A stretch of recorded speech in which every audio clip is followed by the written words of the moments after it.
भगवान स्वयं वृत्रासुर को विनाश करने को चाहिए से देवगण को अधर्प मुनि पुत्र दधीची शरणापन्न होगाकू परामर्श देइछन्ति। दधीची मुनि प्रसन्न होई जेबे तांको अस्थि प्रदान करिवे तेबे सेही अस्थि निर्मित वज्र द्वारा वृत्रासुर को इंद्र निहत करने को समर्थ हेबे एवं देवगण निज निज तेज आउ अस्त्र शस्त्र फेरी पाइबे। एतिकी कही भगवान विष्णु अंतर्हित होइछन्ति। सुकौवाच ए रूपे इंद्रंकु कहिन विश्वभावन भगवान देवता माने देखुतिले तक्षणे अंतर्धान हेले श्रीकृष्ण आज्ञा परमाणे मागिले जाई देवगणी महत ऋषि आथर्वण जातहु इंद्र परित्राण हर से ऋषि आथर्वण बोइले देवगणे शुण जंतुक प्राण परित्राणे दुस्तर दुख निवारणे तुम्हे स्वभावे देवगण मरण दुख को न जान जीवन पाई प्राणीकर सुत कलत्र ए संसार एमंत प्राणी अच्छी काहीं जीवन मागिले दियई जेबे मागिबे नारायण तेबे बाके देव जीवन। देवगण वाच जे प्राणी सर्वभूत ठारे आत्मार प्राय दया करे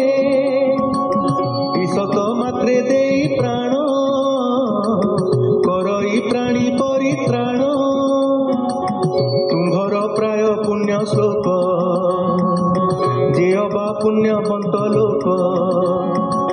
ताहार एमंत विचार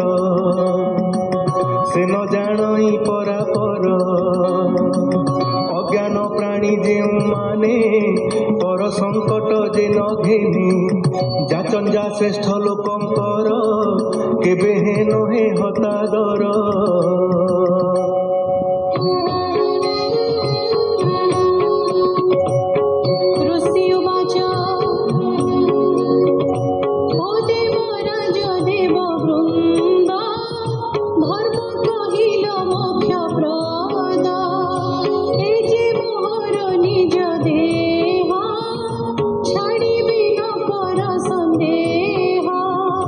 देह को धारी जेऊ जानो न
सुर सुरंकर रण अत्यंत परम दारुण त्रेतया जुगर आद्यरे होइला नर्मदा तीरे रुद्र बसु पुणी आदित्य बह्नि पितृ अश्विनी सुते साध्य विश्व देवा मरुत रुहु देव गणे बेष्टित विराजमान संपदरे वज्रकु धरि निज करे ए भावे इंद्रकु देखिले असुरे क्रोधरे धाइले नमुची द्विमूर्धा संबर अनर्बारु सभासुर हयग्रीव जे विप्रचित्ति अयमुख हेति प्रहेति शंकुशिराजे वृष पर्व उत्कल पुलोमा दानव दानव दैत्य गण दक्ष संख्य आवर जे रक्ष सुमाली माली आदि जेते सुवर्णे हरिण मंडिते इंद्रर सेनार अग्रते बळे हो गालिले तुरिते इंद्रंक सेनार समूह काल हुमति दुराशय निशंके देई सिंहनाद पुरिले दानव दुर्मद गदा परिघ बाण प्रास मुद्गर तोमर शेष शूल खड़ग परस्वध शतघ्नि भूषण्डी आयुध ए जेते अस्त्र शस्त्र मान देवंकु कले प्रहारण असुर सरोवर शणे दृश्य नुहंती देवगणे पुण पुण ही पड़िबारे नक्षत्र जे सने मेघरे जे शस्त्र तेज दान बर किछि न कला देवंकर जेते असुरंक आयुध सकल देवे कले छेद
संसार मरण ध्रुवटी ताहार मृत्यु जे द्वितीय प्रकार सार बोलंती ए संसार ब्रह्म भावने देई चित्त जे प्राणी प्राण होए हत जे रण क्षेत्रे प्राण देई वीर सज्जारे रहे सोई बोलई दास जगन्नाथ इंद्रवृत्र युद्ध चरित इति श्रीमद्भागवते महापुराणे पारमहंस्यां संहितायां षष्ठ स्कन्धे वृत्रासुरयुद्ध वर्णनं नाम 10 अध्यायः।